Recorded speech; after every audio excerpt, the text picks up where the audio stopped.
આજ રોજ તારીખ 21/8/2025ના રોજ કોંગ્રેસના પ્રણેતા અને ભરૂચ જિલ્લાના પ્રણોતા પુત્ર સ્વર્ગસ્થ અહેમદ પટેલ સાહેબનો જન્મદિવસ હોય આજ રોજ અમે વાગરા તાલુકા કોંગ્રેસ સમિતિના હોદ્દેદારો, વાગરા કોંગ્રેસ સમિતિના ગામે ગામથી પધારેલા કોંગ્રેસના કાર્યકરોએ અમોશ્રીએ આજ રોજ અહેમદ પટેલની જન્મજયંતિ નિમિત્તે વાગરા સામૂહિક કેન્દ્રમાં ફ્રૂટનું વિતરણ કરી બીમાર દર્દીઓની ખબર અંતર પૂછી સ્વર્ગસ્થ અહેમદ પટેલ સાહેબના જન્મદિનની ઉજવણી કરી છે.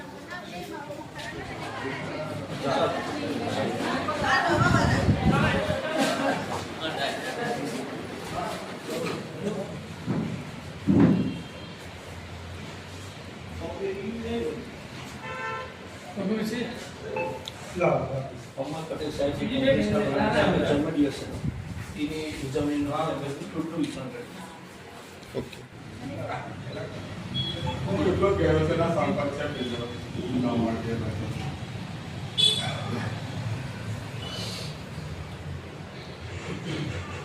હવે જે બધા ફૂલ મૂકવાના ચાલુ રાખીશું. ઓકે.